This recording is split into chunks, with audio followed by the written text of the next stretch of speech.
suis parti 4 piliers sur la gauche m'a tué, sur plein d'autres communautés, Gérard Info, il faut libérer les Français, Bruxit, etc. Toutes nos pages. Alors, on n'a pas Mike ce soir. C'est pas Mike Borowski, c'est Loïc et Sébastien. Et c'est un live qui sera consacré à l'éducation au sens large. Allez-y, partagez ce live. On partage au début, on partage beaucoup. Vous partagez avec la terre entière, s'il vous plaît. Plus on touche de monde, plus le message portera. Alors, donc là, on a toujours 2-3 minutes au début où on passe du temps à partager. Ça laisse le temps aux gens d'arriver. Exactement. Alors, on a un invité qui doit arriver. Allez, copier le lien. Je partage sur ma page personnelle. J'encourage à le faire aussi sur vos pages personnelles. Donc là, je vais pouvoir enfin partager sur la gauche m'a tué. Tué ER. C'est une petite référence à Omar m'a tué. Voilà, c'est ça. Voilà, on va mettre aussi chez… On partage. On va mettre chez Fabrice Schlegel, la communauté de Fabrice Schlegel. Je m'en occupe. Fabrice, c'est notre ami, une des premières figures des Gilets jaunes, mais des Gilets jaunes raisonnables. Hein. C'est un entrepreneur et qui est très actif du côté de Dole, très suivi par des milliers de personnes. Hein. Bon, voilà, c'est publié. La gauche m'a tué.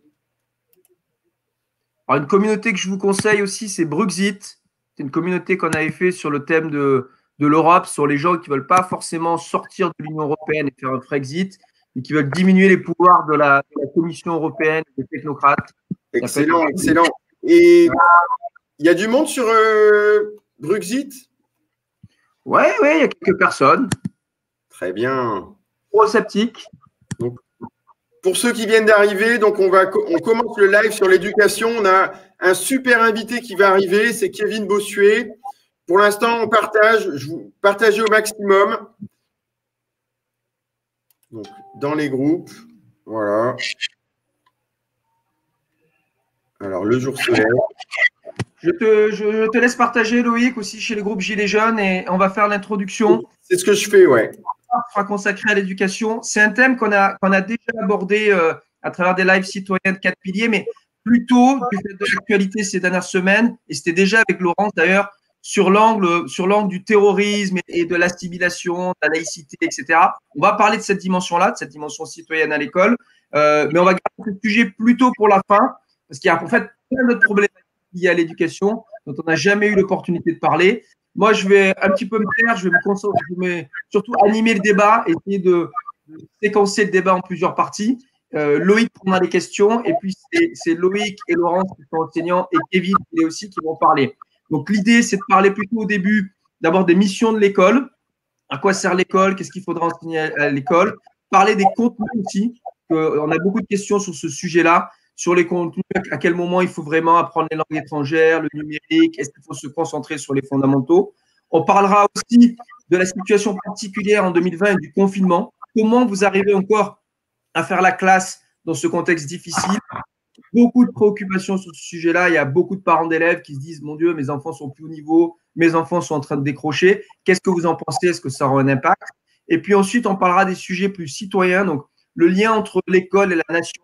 Est-ce qu'il faut chanter l'hymne tous les matins comme dans d'autres pays, avoir un drapeau à l'école? Est-ce qu'il faut des uniformes? Voilà, est-ce qu'il faut essayer de former des citoyens? Et puis, bien évidemment, la question de la laïcité et comment on parle, je dirais, de cette question du terrorisme, puisqu'on a vu qu'elle a fini par envahir l'école avec l'actualité tragique. Donc, au niveau des invités, on a avec nous Laurence David, qui est enseignante et qui se représentera. Elle est enseignante, mais elle écrit aussi, elle est présente vraiment dans le débat public. Hein. Donc, ce n'est pas juste une réflexion qu'elle nous amène sur uniquement son expérience personnelle. Elle a aussi du recul sur toutes les problématiques liées à l'éducation. Même chose avec Loïc. Loïc, il est enseignant, il est prof de physique-chimie et il traite en plus plutôt d'élèves en difficulté, vous le expliquera. Et puis, Loïc est mon acolyte cofondateur d'un mouvement citoyen parti politique, donc il s'intéresse à toutes les problématiques du débat public. Quand il arrivera, j'espère qu'il va finir par arriver, Bossuet. Il arrive? Oui, il vient de me répondre. On aura Kevin Bossuet avec nous. Kevin, je suis sûr que vous le connaissez, c'est aussi un enseignant en histoire-géographie, mais aussi un polémiste et chroniqueur chez Valeurs Actuelles depuis déjà 1 an ou 2 et chez Sud Radio. Et il est vraiment présent dans les médias. On l'a beaucoup vu aussi depuis l'attentat terroriste de Conflans-Sainte-Honorine. On le voit très souvent sur CNews. Donc, Louis, est-ce que tu vois Kevin arriver bientôt? Bon, pour l'instant, pas de Kevin. Il m'a répondu.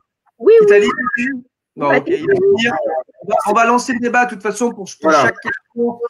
Vous allez être au moins 3 à répondre, au moins vous, plus les questions et les réactions de notre audience. Donc, je propose de lancer la première thématique. Et la première thématique, elle va être vraiment très simple. Quand on essaie de prendre du recul et qu'on regarde l'école, moi, ma première question, elle va être très simple et vous pouvez tous participer. Vous pouvez mettre vos commentaires sur les pages La Gauche m'a tué. C'est sur la page partie 4 piliers qu'il faut mettre le commentaire. Comme ça, je le vois en direct et je peux poser la question. Vous mettez tous les commentaires sur la page partie 4 piliers. Ma première question, c'est fondamentalement pour vous, tous deux qui êtes enseignants, c'est quelles sont les missions de l'école? Comment on définit les missions de l'école? Est-ce qu'on n'a pas essayé d'embrasser trop de sujets au fil des années et sur quoi l'école devrait se concentrer, en particulier en fonction de l'âge des élèves? Laurence, je te laisse. Oui, donc je me présente brièvement. Moi, je m'appelle Laurence David. J'écris dans Causeur depuis à peu près 2015-2016. Je suis enseignante dans le 1er degré, qui est un degré assez peu représenté dans les médias, c'est-à-dire entre la maternelle et le CM2. J'ai été pendant 6 ans directrice d'école, donc je sais ce que c'est que cette charge-là. J'ai également assumé des missions de formation. Et la particularité que j'ai, c'est d'être au départ avec une formation d'économiste. Donc j'ai un DESS d'ingénierie économique et financière et une licence d'art, qui fait que ça me donne un regard assez distancié à la profession et j'ai été cadre avant d'être enseignante, ce qui me donne un regard aussi particulier sur la chose. Donc, sur les missions de l'école, je peux compter. Moi, pour moi, je me représente ça comme un repère orthonormé, si vous voulez, avec abscisse ordonnée. Et d'un côté, il y aurait l'objectif poursuivi de former des gens adaptés au monde du travail. C'est d'ailleurs ce qui se décline dans l'évaluation par compétence. Bonsoir Kevin. Bonsoir Kevin. Désolé. Voilà. Voilà. Donc je disais, d'un côté, il y aurait poursuivre l'objectif d'adapter les élèves au monde du travail, plus ou moins directement, selon qu'on est dans une filière généraliste ou une filière professionnelle. Et sur un autre axe, il y aurait la volonté d'en faire des êtres humains éclairés avec une certaine culture. Et on oscille toujours entre ces deux volontés, c'est-à-dire qu'il peut y avoir une volonté d'être purement adapté au monde du travail, et c'est comme ça que l'on va voir arriver le numérique décliné depuis les grandes classes, y compris jusqu'à la maternelle, parce qu'on veut que les gens sachent se servir d'un outil numérique. Et puis, on peut avoir aussi, plus récemment, un renoncement à ce qui sont les humanités, c'est-à-dire qu'on a vu les programmes, et je pense que Kevin le dira très bien, se vider. Et lorsque l'on regarde des livres d'histoire ou de géographie de CM1, CM2, c'est à pleurer, c'est d'une vacuité, d'une discontinuité, c'est un zapping. On a envie d'écarter les images, voir si y a un texte qui sort derrière, comme avec un téléphone, parce que c'est à peu près le néant, c'est une inculture crasse. Et en tant que maman, parce que je suis aussi maman, j'ai des enfants qui ont 10 ans d'écart, je constate l'arrivée de la vacuité avec la gauche m'a tué, oui, sous François Hollande. C'est ça. Voilà. Alors, je vais prendre la parole là. Donc, moi aussi, je suis professeur de physique-chimie en centre de rééducation fonctionnelle. Donc, je m'occupe d'enfants qui sont en rééducation suite à une lourde opération chirurgicale en général. Donc, pour répondre à la question de Sébastien, donc, quelle doit être la mission de l'école ? Je crois vraiment qu'il faut se recentrer sur la mission initiale qui est la mission d'instruction.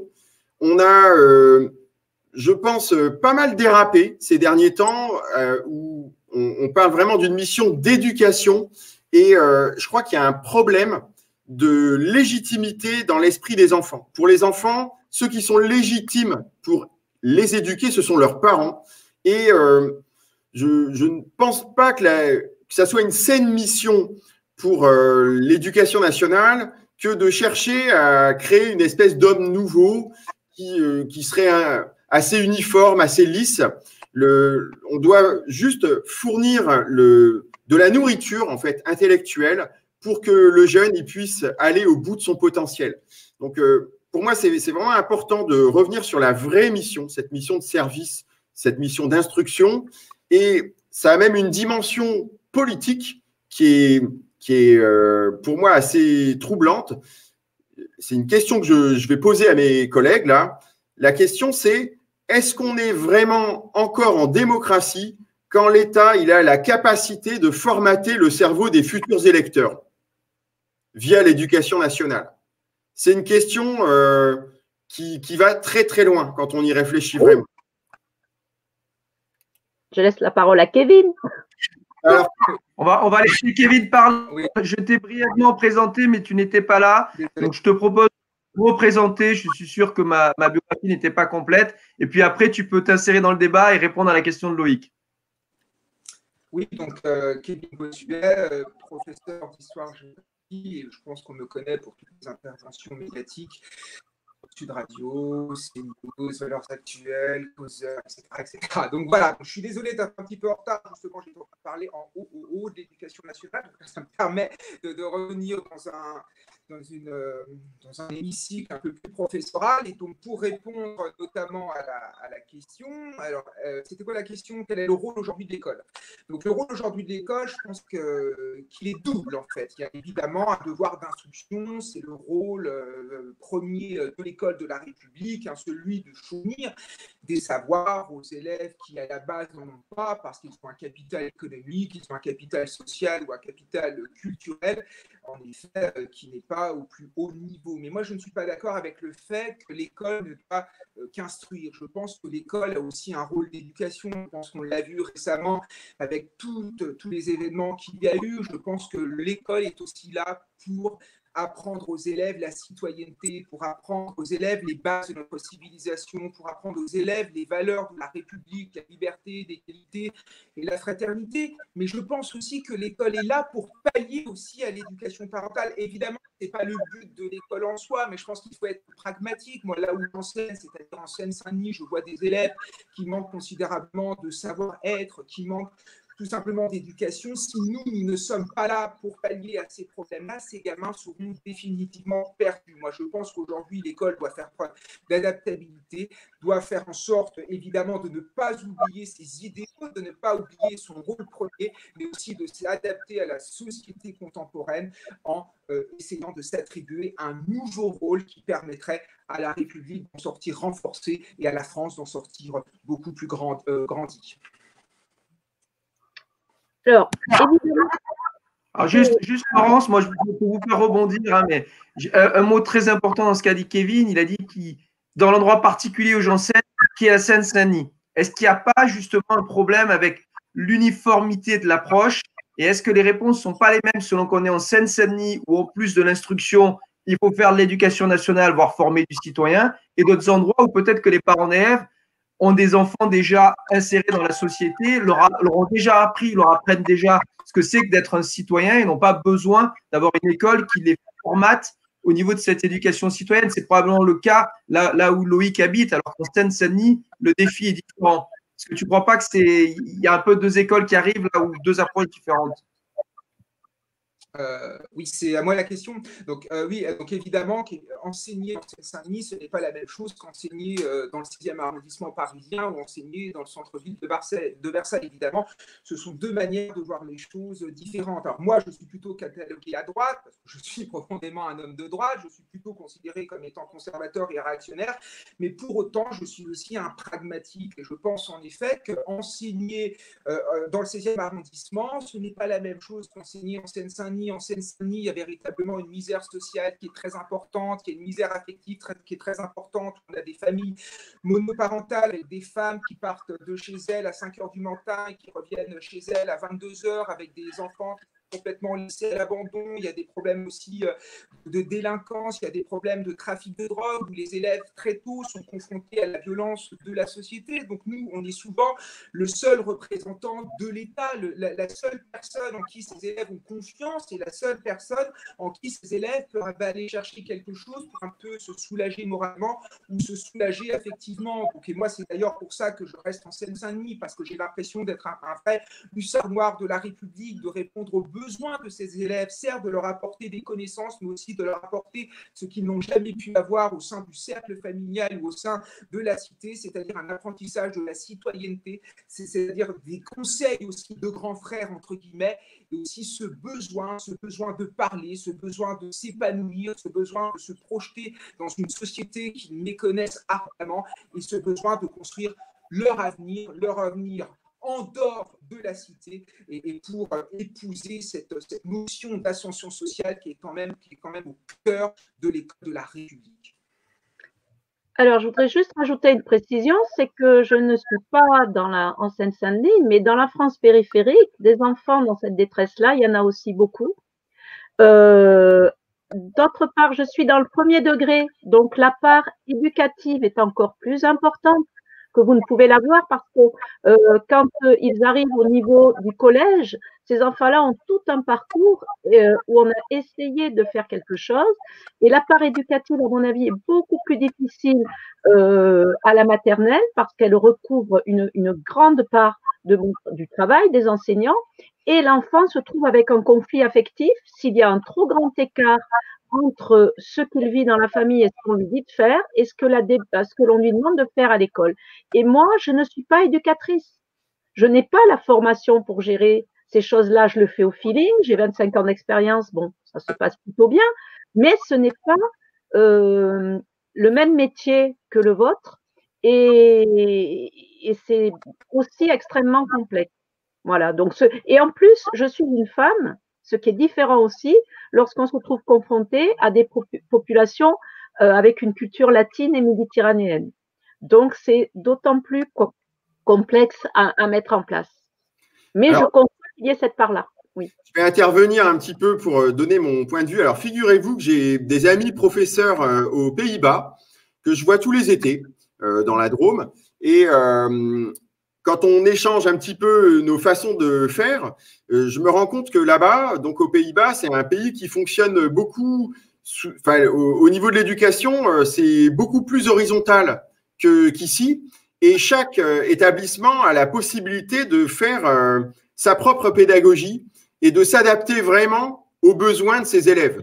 Et en fait, la question que je vous pose, chers collègues, c'est la suivante. Est-ce que vous ne pensez pas que plus d'autonomie donnée aux établissements, mais vraiment sur le modèle hollandais, hein, c'est-à-dire qu'aux Pays-Bas, les professeurs ne sont pas fonctionnaires, ils ont des contrats de travail de 5 ans renouvelables, les chefs d'établissement ont la possibilité de recruter en direct leurs professeurs afin de former des équipes cohérentes, qui adhèrent au même projet. Est-ce que vous ne pensez pas que ça favoriserait l'adaptation de l'éducation nationale aux réalités locales?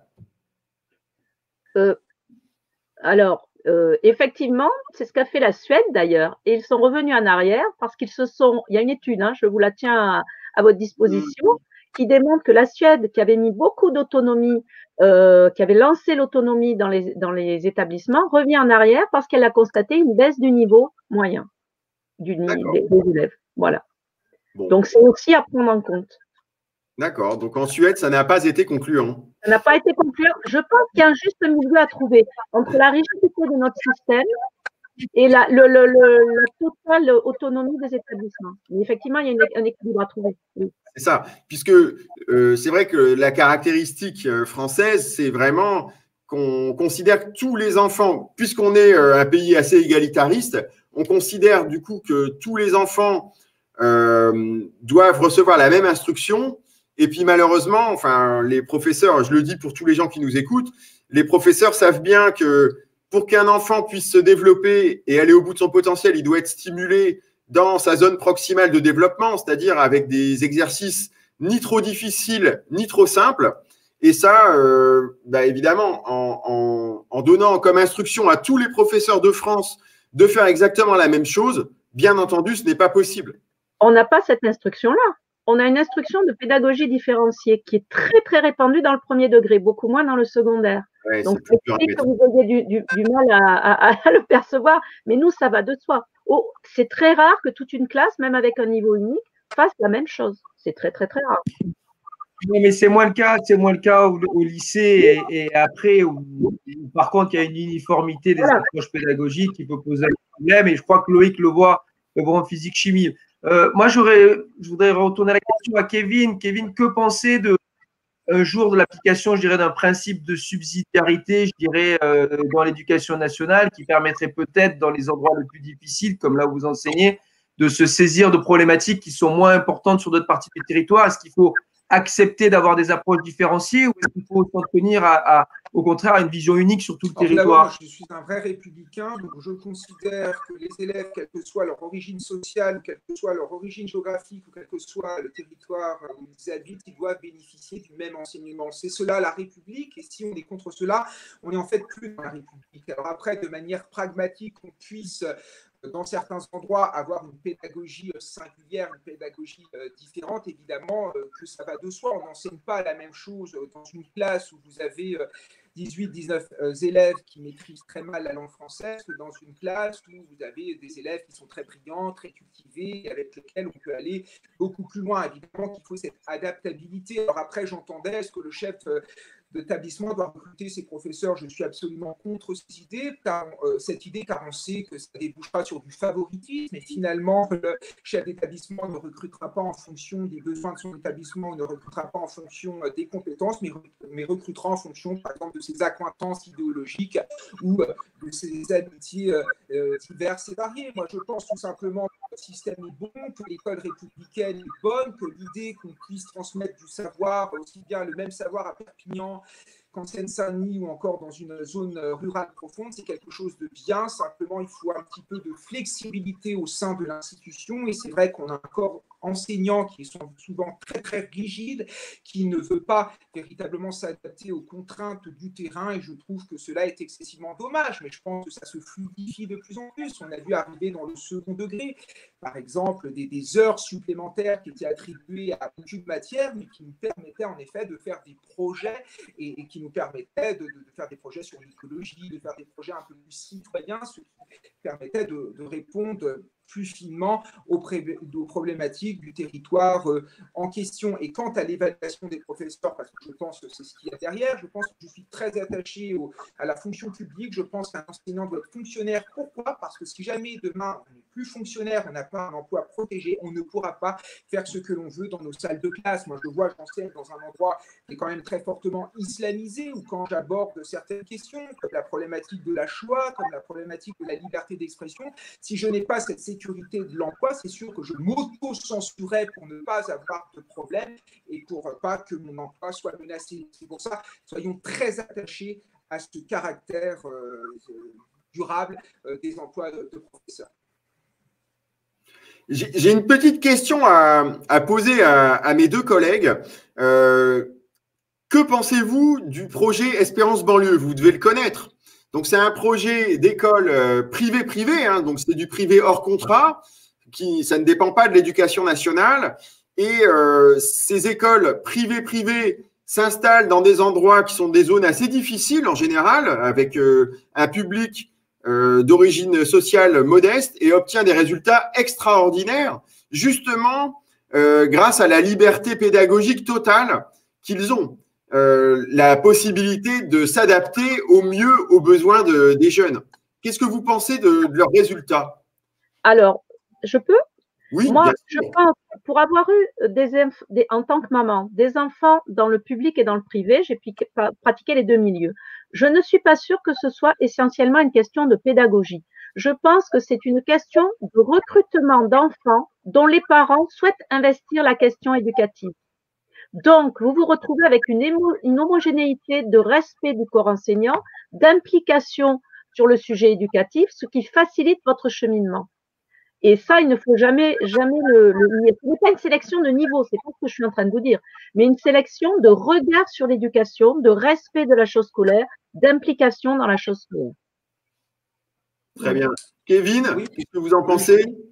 Je suis plutôt d'accord avec ça. À partir du moment où on va sélectionner les élèves, on va sélectionner les enseignants et qu'on va évincer tous ceux qui peuvent poser des problèmes, forcément, on va avoir de bons résultats au bout.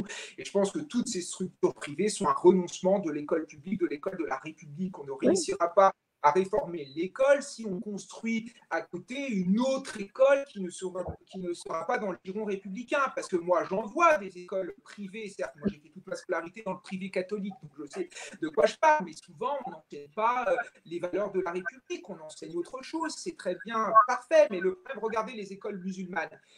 Si on commence à accepter que des écoles musulmanes se développent sur nos sols, on va arriver une islamisation encore plus massive de la jeunesse et ça va poser de gros problèmes. Moi, je suis peut-être un républicain trop fervent, mais je pense que les écoles privées, ce n'est pas la panacée, voire même, on devrait progressivement les supprimer. Et à partir du moment où l'école de la République aurait davantage de résultats, permettrait de renouer avec l'ascension sociale, apprendrait l'idée de respect, apprendrait voilà, toutes ces choses-là, on n'aurait plus besoin du privé. Le privé n'est là que pour pallier aux insuffisances de l'école publique. Et privilégier le privé par rapport au public, c'est renoncer à la République, c'est renoncer à ce pilier pourtant essentiel du vivre ensemble et de notre régime républicain.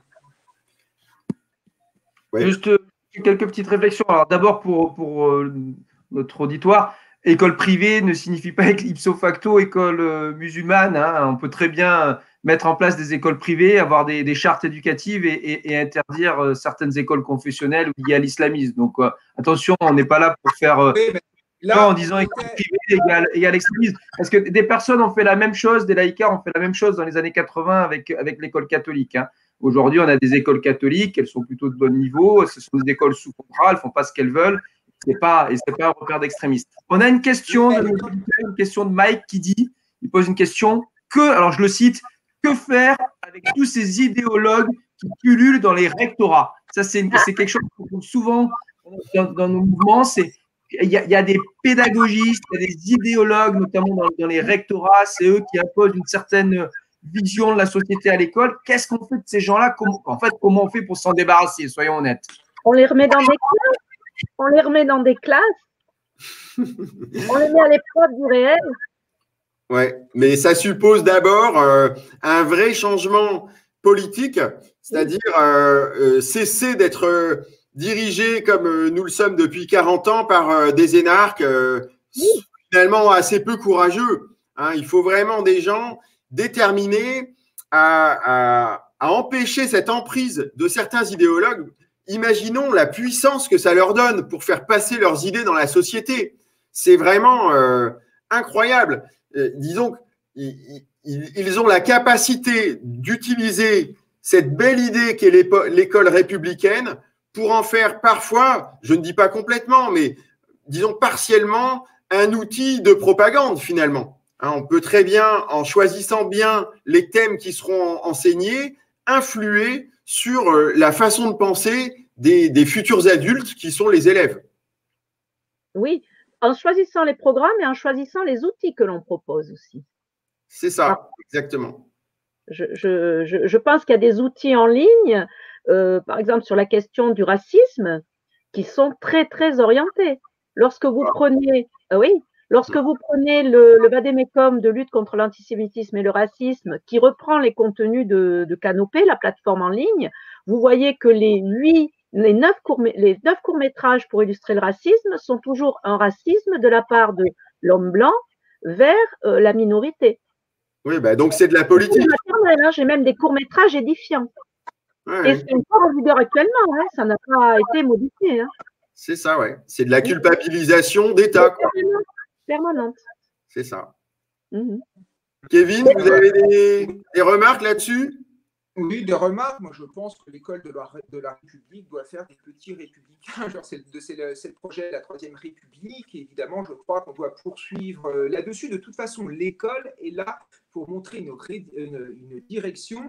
Et l'école est là, notamment pour préparer les citoyens des demain. Donc forcément, on prépare les citoyens dans le cadre de la République et dans le cadre de la démocratie, qui me paraît normal, en effet, de faire des petits républicains. J'appelle pas ça du bourrage de crâne, j'appelle ça tout simplement de former à la citoyenneté, de les préparer à la société qui les attend. Après, concernant l'idéologie, il n'y a pas besoin d'aller dans les rectorats pour voir l'idéologie qui s'immerge l'éducation nationale. Il suffit d'aller dans la salle des professeurs pour voir à quel point beaucoup de professeurs sont des idéologues patentés, confondent enseignement et confondent défense de leur petite idéologie politique, comment récemment ces gens se servent de la crise sanitaire pour faire avancer leurs petites revendications idéologiques et leurs petites revendications sociales. Et ce dont souffre l'école aujourd'hui, c'est évidemment de l'égalitarisme, c'est évidemment du nivellement par le bas, mais cet égalitarisme et ce nivellement par le bas, en fait, sont poussés par les professeurs de terrain qui ne sont pas de vrais républicains et qui sont complètement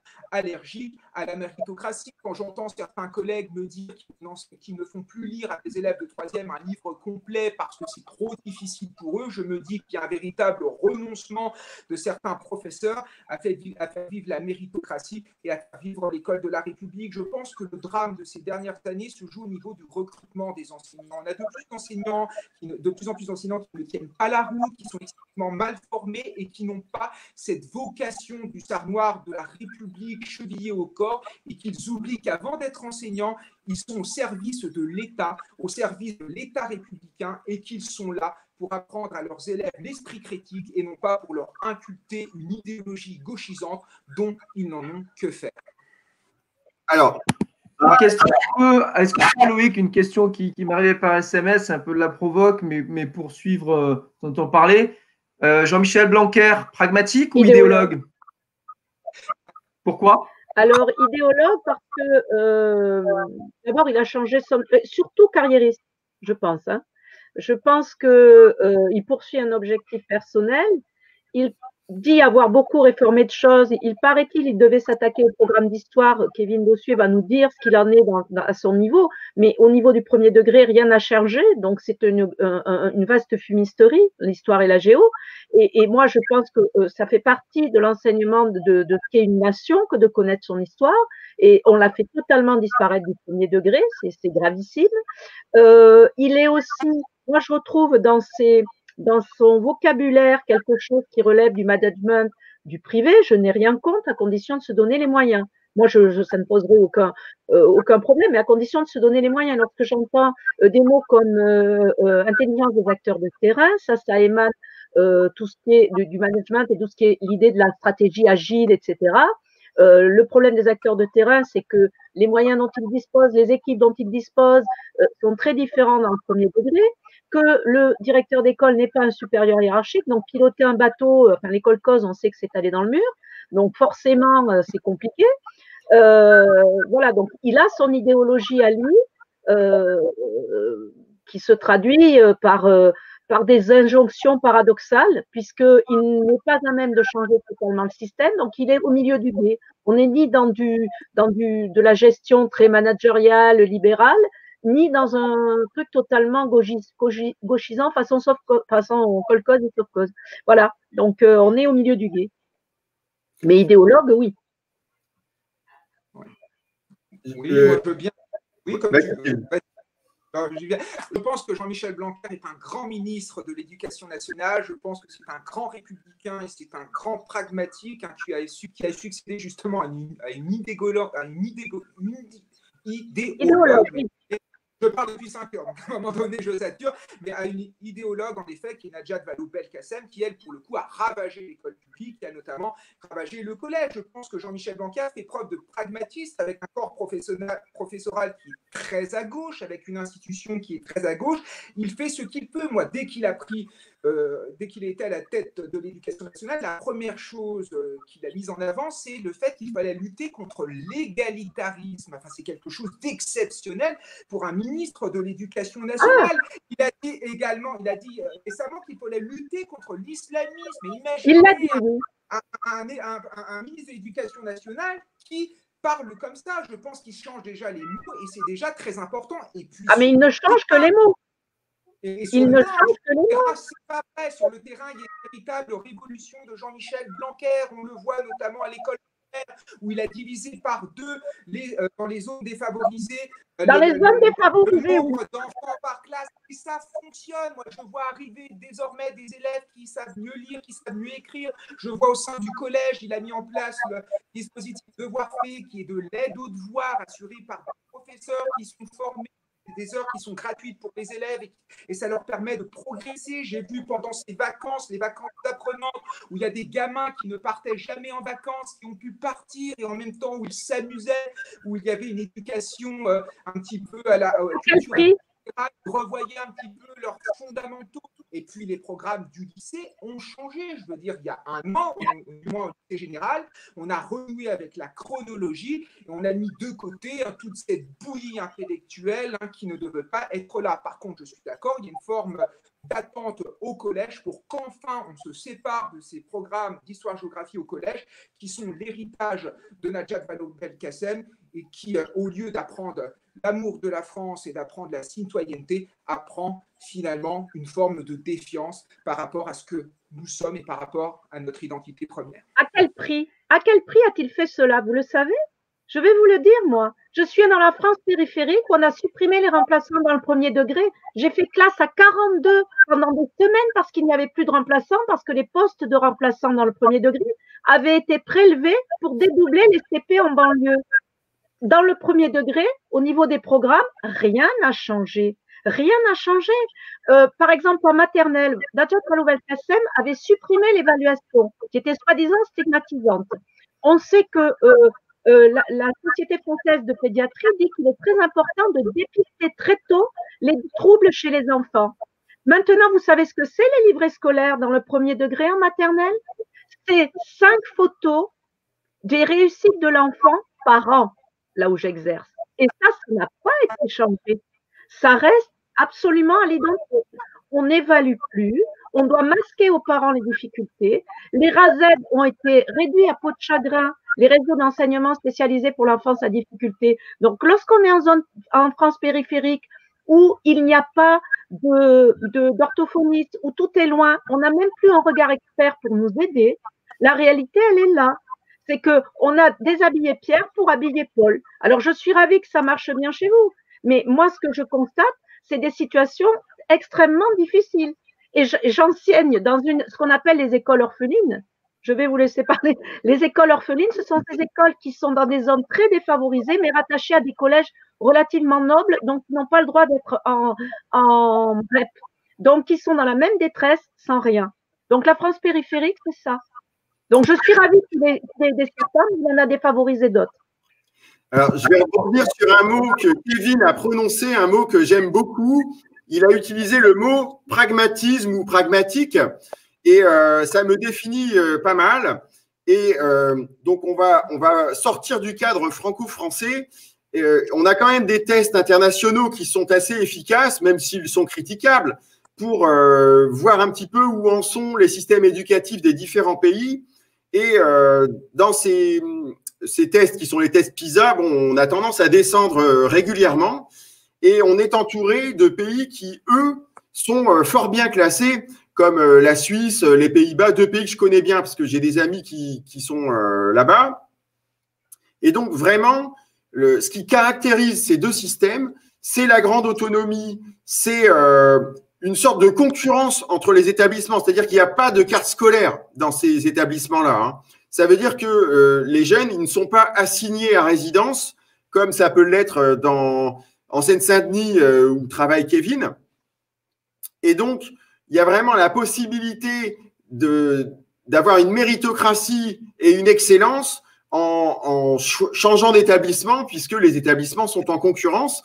Et je voudrais citer une remarque qu'un chercheur en biologie suisse avec qui nous avons fait un live avec Mike il n'y a pas longtemps nous a relaté. Il a dit qu'il a eu des élèves qui avaient, des jeunes chercheurs qui avaient juste une maturité. Donc la maturité, c'est le bac suisse.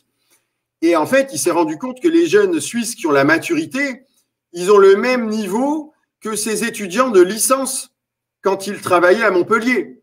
Donc, c'est dire le problème qu'on a en France, en fait. On a un système qui, sur le papier, est très bien, mais pragmatiquement parlant, on est quand même en pleine dérive.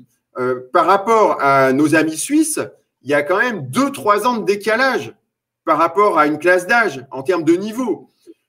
Donc, moi, ce que je voulais vous demander, c'est ce que vous pensez de tout ça et est-ce qu'on ne devrait pas faire preuve d'humilité et s'inspirer des méthodes des champions pour les adapter à notre pays?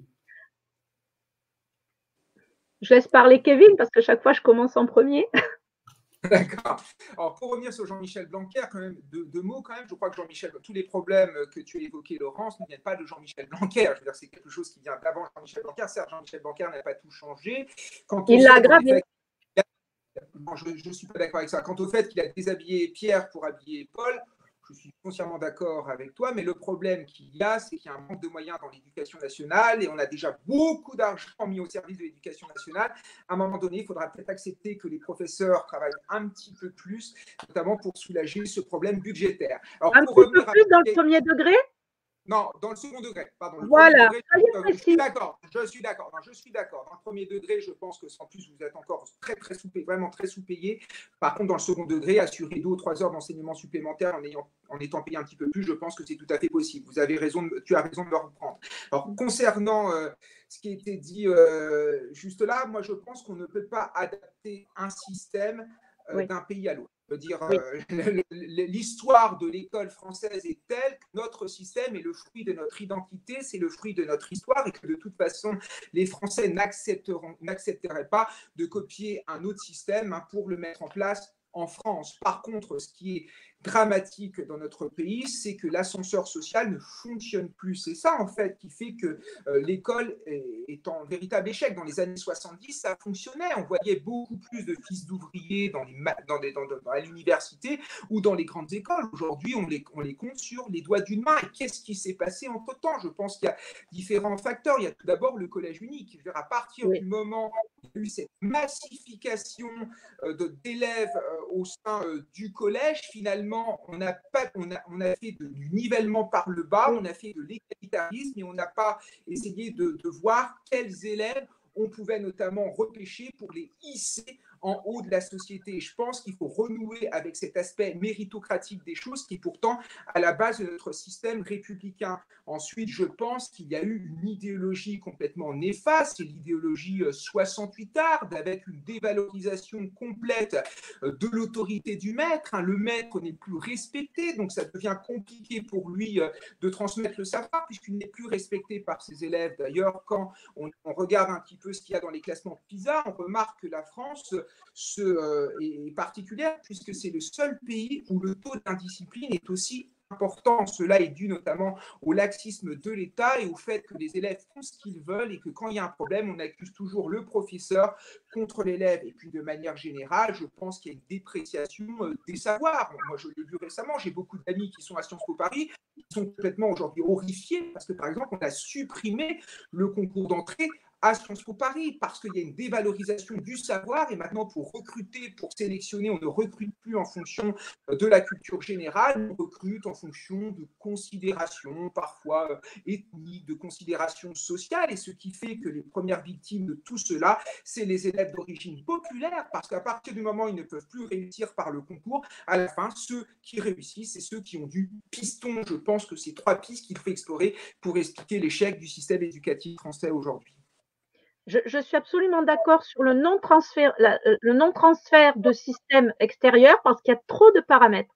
C'est extrêmement complexe. La place, particulièrement dans le premier degré, le rôle que l'école joue dans le village, pour les élus, pour les populations, fait que c'est difficilement comparable avec des pays où, par exemple, les unités scolaires sont beaucoup plus grosses. Nous, on a une petite école pratiquement dans chaque village. Donc, il y a énormément de paramètres. Le glissement d'un système à l'autre me paraît extrêmement complexe. Par rapport à... Je voudrais préciser mon propos parce que je crois qu'il y a un petit malentendu. En fait, ce que je proposais en parlant des systèmes étrangers qu'on pourrait peut-être copier, c'est tout simplement de laisser le choix aux Français, non pas en bouleversant l'éducation nationale telle qu'elle est, mais en changeant quelques petits paramètres, comme par exemple supprimer la carte scolaire et permettre aux enfants de s'inscrire dans différents établissements. Et rien que de faire ça, supprimer la carte scolaire, ça crée déjà un petit peu de compétition salutaire entre établissements. Et ça a déjà démontré dans de nombreux pays où ça a été mis en place, la capacité à remonter les résultats parce que, évidemment, les professeurs ne souhaitent pas voir partir leurs élèves. Et donc, ça met une petite pression qui fait que le service s'améliore. Oui, sauf que tous les autres leviers sur lesquels on peut jouer sont figés. Les mouvements de personnel sont figés, les budgets sont figés. Donc, même si vous changez, et en plus, la rumeur qui fait la valeur d'une école n'est pas toujours fondée. Moi, je suis pour une transparence de certaines données, effectivement, pour que les parents choisissent en conscience. À ce moment-là, si on coupe la carte scolaire, moi, je propose qu'il y ait une sorte de TripAdvisor des établissements où on précise dans le premier degré de combien est leur budget pour fonctionner. Est-ce qu'il y a une piscine? Combien il y a de personnel rasette pour venir aider leurs enfants? On met tout carte sur table parce que la confiance repose sur un contrat clair.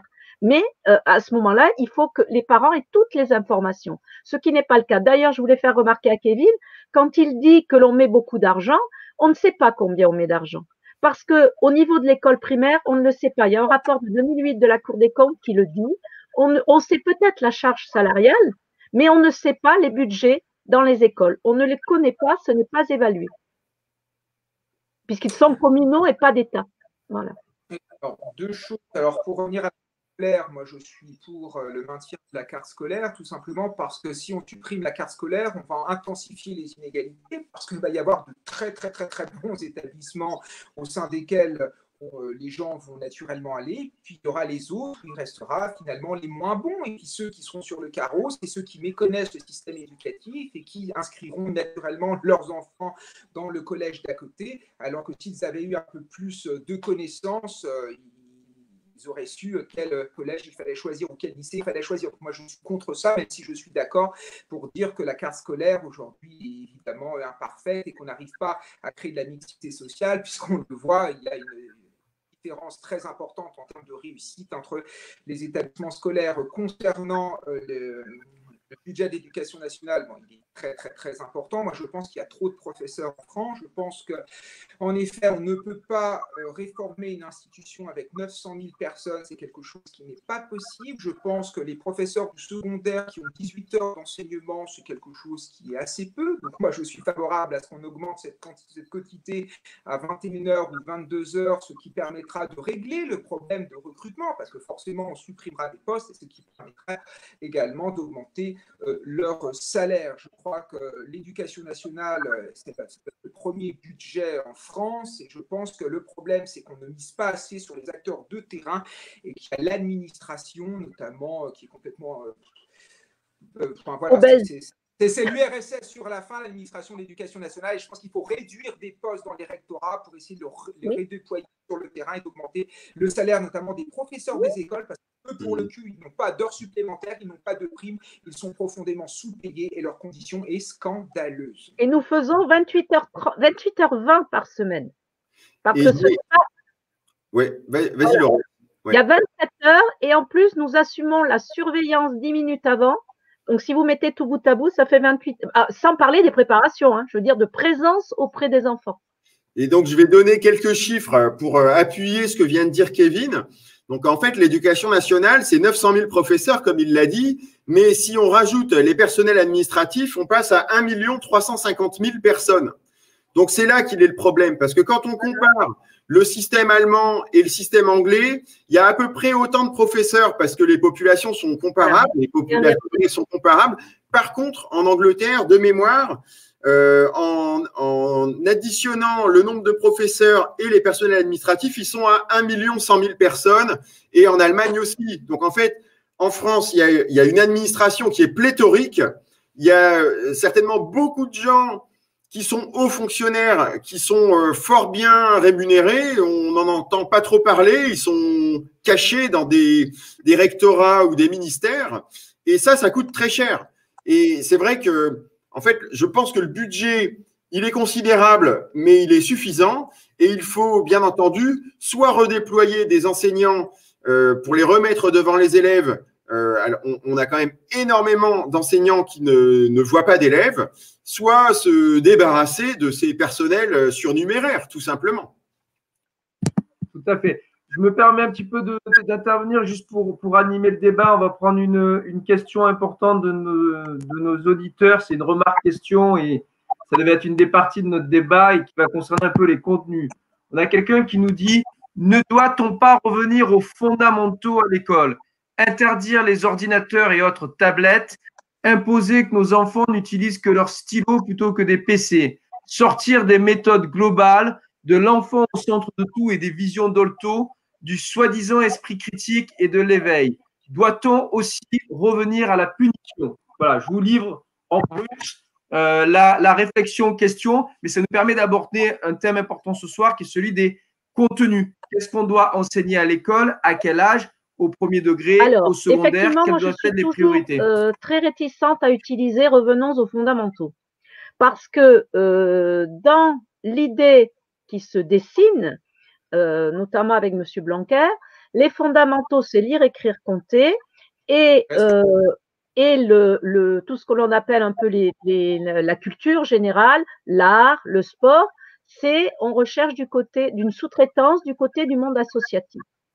Et ça, je trouve ça extrêmement dangereux parce que dans le premier degré, ce qui nous permet de rattraper certains enfants, c'est de pouvoir jouer sur différentes disciplines.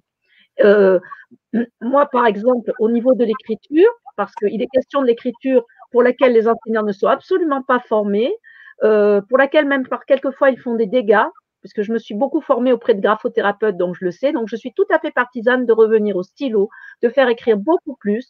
Je pense que l'informatique dans le premier degré n'est pas forcément une nécessité, à part peut-être à partir du CM1, CM2, mais il est fondamental de le sortir de la maternelle, par exemple. Il faut quand même savoir que derrière, il y a un lobby qui est à l'œuvre, le lobby du numérique. On a commencé à pousser à l'utilisation de tablettes dans l'éducation nationale quand le marché des particuliers de la tablette s'est effondré. Donc, il y a une corrélation qui me semble être une causalité. De la même façon, on a fait croire que par le numérique, on économiserait des manuels, on économiserait des arbres. Moi, je préfère replanter des arbres que de polluer la planète avec des métaux rares, par exemple. Donc, le numérique n'est pas une réponse environnementale. Ce n'est pas non plus quelque chose d'adapté aux enfants jeunes. On sait les dégâts des écrans. Donc, il vaudrait mieux l'exfiltrer totalement. D'autant, et aussi parce que par rapport au manuel scolaire, lorsque vous rentrez dans des manuels numériques, vous devenez captif d'un éditeur avec des mises à jour, etc. Donc, il vaudrait mieux revenir à des vrais livres dont on tourne les pages, avec lesquels on s'occupe quand on a fini un travail et grâce auxquels les enfants font leur culture générale. Les manuels ont disparu. Mais pour ça, parce que quand on dit le budget, il y en a assez, il faudrait se poser la question des budgets de fonctionnement donnés aux écoles. Parce qu'il y a des écoles où quand vous avez 15 € pour faire l'année, vous n'achetez pas de manuels. Vous ne pouvez pas vous les offrir. Voilà. Alors, moi, en fait, je suis assez pragmatique. Je regarde comment font ceux qui savent. Et ceux qui savent l'effet, en fait, de l'écran sur les êtres humains, ce sont les gens de la Silicon Valley. Voilà. Et je constate qu'ils payent fort cher pour leurs enfants à eux des écoles privées où il y a juste un tableau et une craie, et ils se débrouillent pour que leurs enfants ne soient jamais en face d'un écran jusqu'à ce qu'ils aient atteint 18 ans, tout simplement parce qu'ils savent, ils ont fait des études, que cela empêche la focalisation, et que la focalisation, c'est ce qui permet le développement cognitif, en fait, bien entendu. Donc, sans focalisation, il n'y a pas de progrès. Et moi, en tant que professeur, ça fait, allez, disons, quasiment 30 ans que j'enseigne, je constate qu'au fur et à mesure des années, le temps de concentration des jeunes, il est de plus en plus faible. Mais il y a des moments, ça devient ridicule. Il y a des jeunes qui ont un temps de concentration maximal de 10 secondes. Donc, oui. Évidemment, faire passer des notions complexes dans ces conditions, c'est impossible. Et en fait, on a des jeunes qui sont détruits par les écrans, détruits par l'appel de l'écran, quoi. Kevin nous a quittés parce qu'il s'était engagé à être là de 7h à 8h. On avait dit 1 heure de débat. On va se prendre encore 5-10 minutes peut-être pour aborder la dernière problématique qui est vraiment le lien entre l'école et la citoyenneté. Donc, on l'a vu, ça dépend un peu des missions de l'école, mais on sait qu'au moins dans les quartiers les plus difficiles, on a la nécessité de récupérer des élèves et leur enseigner à nouveau ce qu'est la citoyenneté, ce qu'est la laïcité. On a vu les dérapages, bien évidemment, et ce qui s'est passé à Conflans. Ma question, elle va être principalement pour Laurence, c'est quel est le rôle de l'éducation civique à l'école, comment l'enseigner, quel est son contenu et comment on transmet ces valeurs citoyennes à l'école. Est-ce que ça doit passer par un uniforme, le retour de l'enseignement de notre hymne national, des valeurs patriotiques, ou est-ce que c'est un discours plus rationnel qui passe par l'éducation civique qui existait déjà à mon époque? Kevin est revenu, on va peut-être le laisser. Kevin est retour. Excusez-nous, Kevin, on pensait que vous étiez parti. On va se prendre. Désolé, il y a ma tablette qui est tombée en rade, donc là j'essaie avec mon iPhone. Est-ce que vous m'entendez? Oui. Oui. On va se prendre juste 10 minutes pour parler du lien entre l'école et la citoyenneté. Comment on transmet les valeurs citoyennes à l'école? Comment on forge encore des citoyens, un peu dans la lignée malheureusement de ce que certains Français ont découvert avec l'épisode de Conflans. Et est-ce que ça passe juste par l'instruction civique ou est-ce que ça passe par le retour de valeurs patriotiques à l'école, l'enseignement de l'hymne, le drapeau, etc. On va commencer peut-être par Laurence et puis après, Kevin interviendra sur le sujet. Alors, moi, je crois que ça passe par un réarmement moral des enseignants. Parce que certes, il y a des enseignants idéologues et dans le premier degré, Iliana, je suis tout à fait d'accord avec Kevin. Mais il y a aussi un ventre mou qui ne s'oriente qu'en fonction du contexte où il se trouve en lisant les titres des bulletins syndicaux. Donc, il me semble que si déjà les enseignants connaissaient certaines réalités, si les enseignants avaient lu le livre de Maurice Berger qui explique que non, il n'y a pas que des victimes dans les banlieues, ce n'est pas parce qu'on a été méchant et donc que comme le blanc est méchant et impérialiste, et colonisateur, il faut se flageller et orienter notre enseignement. Ça pourrait déjà aider. Parce que quand on enseigne l'esclavage que sous un certain angle, forcément, on va renforcer certaines perceptions de la place d'une part des enfants. Et moi, d'abord, quand je suis en classe, je suis d'abord devant des enfants pour lesquels je ne fais pas de différence. Ensuite, il faudrait que les enseignants soient rassurés quand ils font quelque chose. J'ai le souvenir d'un enfant qui parlait en CE1 en disant « Moi, je ne suis pas français, je suis musulman, je n'ai pas eu peur de me saisir du sujet et de développer, de replacer la religion, la nationalité, etc. » Et beaucoup de mes collègues m'ont dit « Tu n'as pas eu peur, c'est très casse-gueule. » Non, mais là, il faut plus armer les enseignants. Il faut les sécuriser. Moi, je pense que oui, on prétend que M. Blanquer a changé les choses. Moi, je pense à quelqu'un qui est impliqué dans l'affaire de Malicornet, cet enseignant qui a voulu faire l'enseignement du fait religieux à partir d'échantillons de la Bible, d'extraits de la Bible, qui s'est fait sanctionner sous Najat Vallaud-Belkacem et qui a gagné son procès, mais M. Blanquer fait appel. Je pense qu'il faut aussi qu'on se sente sécurisé quand on enseigne par rapport à notre hiérarchie. Nous, sur le terrain, là, pour le coup, il y a une forme d'autonomie parce que selon les territoires où l'on se trouve, nos inspecteurs n'ont pas la même vision des choses. Donc, c'est pas toujours simple.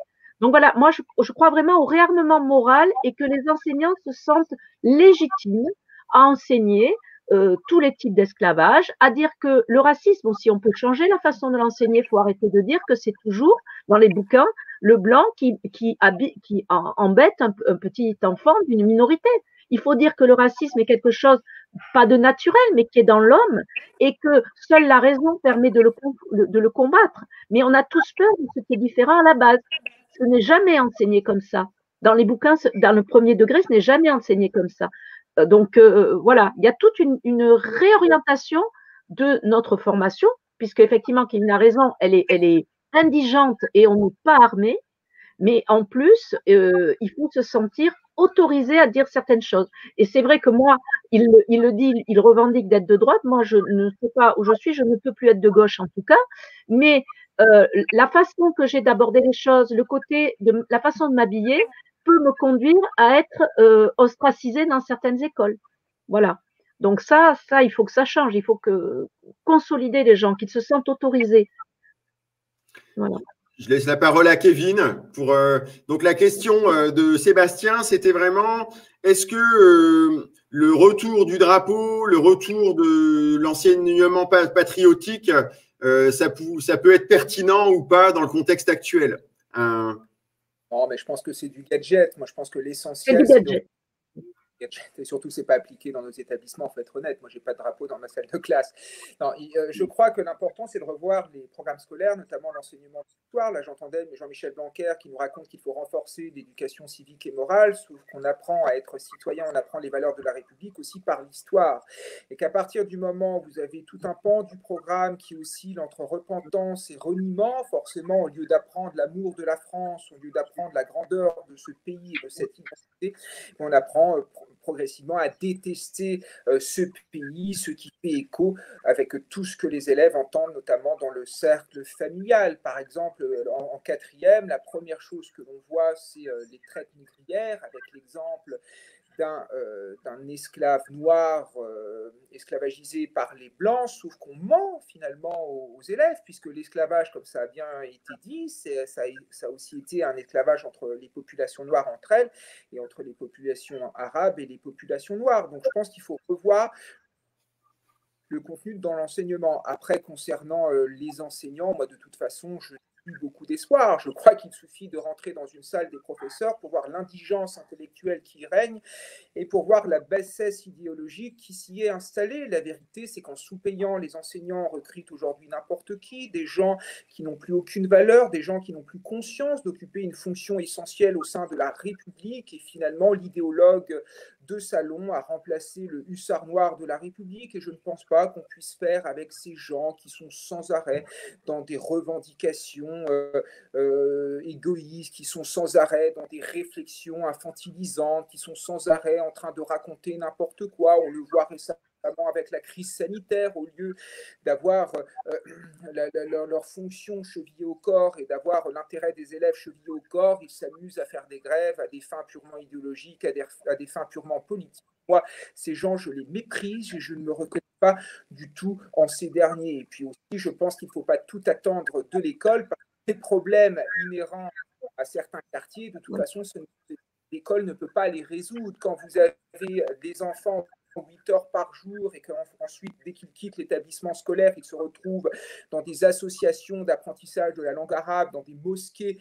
ou dans des clubs de foot, on leur apprend notamment à détester la République et non pas forcément à l'aimer et à préférer la loi de Allah aux lois de la République. Forcément, ça pose problème. Nous, on n'est que très peu de choses là-dedans. Donc, je pense que l'idée de renouer... Je crois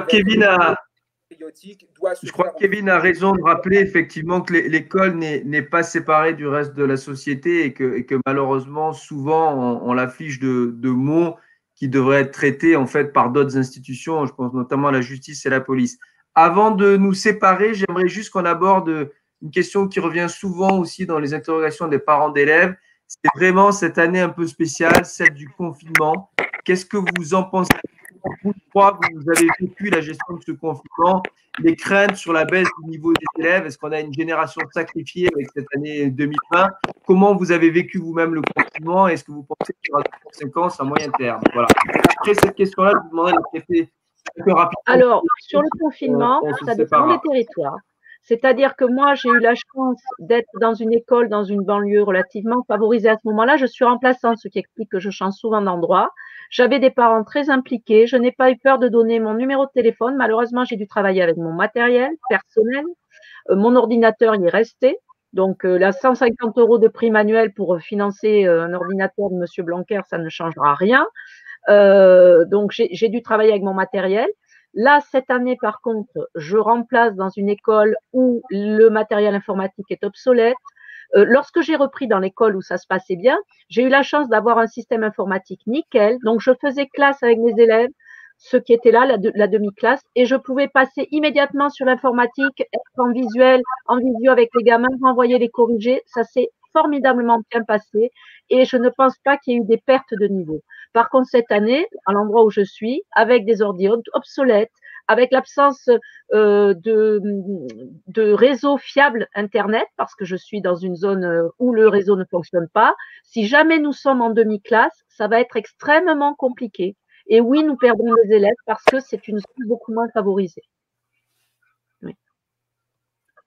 Loïc, ouais. Alors moi, je dirais globalement que par définition, un enfant, en termes psychologiques, c'est un être humain qui n'a pas encore acquis la capacité d'autolimitation. Ça veut dire que finalement, la fonction de l'enseignant, c'est bien d'instruire, mais c'est aussi un peu de fliquer quand même dans les classes. Voilà, maintenir le niveau d'attention. Donc, bon, je pense que les collègues ont tous essayé de faire des cours par Zoom ou autres outils équivalents. Bon, les jeunes ont la possibilité de débrancher leur caméra. Bon, autant dire que c'est un petit peu n'importe quoi. Il est évident que les quelques élèves extrêmement motivés, ceux qui sont les plus mûrs, vont profiter de l'enseignement à distance. Et puis tous les autres, ceux pour lesquels le professeur est vraiment utile, bah évidemment qu'ils sont perdus. Hein, il ne faut pas se leurrer. Le reste, c'est du baratin administratif. Kevin, en Seine-Saint-Denis, on arrive à tenir les élèves pendant ce confinement ou c'est compliqué? Oui, alors moi, concernant l'enseignement à distance, hier sur CNews, c'était une véritable catastrophe au sein de l'école de la République et au sein du territoire dans lequel j'enseigne, parce qu'il y a des gamins qui ont été complètement laissés à eux-mêmes, qui n'ont plus de rythme scolaire, qui passaient la journée à des jeux vidéo au lieu d'apprendre leurs leçons, de faire les activités qu'on leur demandait de faire. Et puis surtout, il y a eu un accroissement des inégalités sociales avec ces élèves, notamment qui n'avaient pas accès à une connexion Internet, qui n'avaient pas du matériel adéquat, ou tout simplement qui étaient dans des familles où il y a un brouhaha permanent parce qu'il y a 5 ou 6 dans une même pièce. Et je pense que c'est pareil également dans les zones rurales où les problèmes de connexion Internet ont été très importants, très compliqué notamment de télécharger un fichier PDF un peu trop volumineux. Donc c'était pour certains une catastrophe. J'aimerais aussi insister sur le fait qu'il y a beaucoup de professeurs qui n'ont absolument pas joué le jeu, qui ont transformé ce confinement en vacances finalement imposées, qui ne mettaient rien sur les espaces numériques, qui ont complètement délaissé leurs élèves. Évidemment, l'institution ne les a pas sanctionnés, n'a pas non plus valorisé ceux qui étaient aussi très nombreux tous les jours devant leur ordinateur en train d'essayer de faire des cours à travers la visioconférence ou de créer des activités un peu ludiques. Donc voilà, on remarque encore une fois qu'on est traité de la même manière, que l'on travaille vraiment ou que l'on ne fasse rien. Et c'est un peu dommage de faire ce constat. Bien, merci à vous trois pour votre participation. Merci beaucoup à Kevin, c'était une première et j'espère pas la dernière fois, et à Laurence qui nous a rejoint à nouveau. Merci Loïc aussi, où tu intervenais là vraiment en tant qu'enseignant. C'est la politique, c'est notre engagement citoyen, mais effectivement, dans ta vie de tous les jours, tu es enseignant. Sur les différentes pages, La Gauche m'a tué, Gérard Info, Parti 4 Piliers et autres, on se retrouve demain, c'est ça Loïc, pour un débat qui s'appellera Comment on se fait manipuler par les médias avec Olivier Piacentini. Je suis sûr que vous connaissez Olivier, vous l'avez probablement vu sur Sud Radio, ou lu sur Causeur aussi, il est dans les mêmes médias que nous. Donc c'est demain à 19h, c'est ça Loïc? Exactement, tout à fait. Demain à 19h avec le retour de Mike. Voilà, avec Mike, moi-même, tu peut-être. Oui, je pense que je vous rejoindrai. Je connais Olivier, en fait. Voilà. Donc, ça va encore être un live animé. Donc, à demain, comment les médias nous manipulent. Merci à tous. Bonne soirée. Bonne soirée à tous. Merci. Bonsoir. Bonsoir.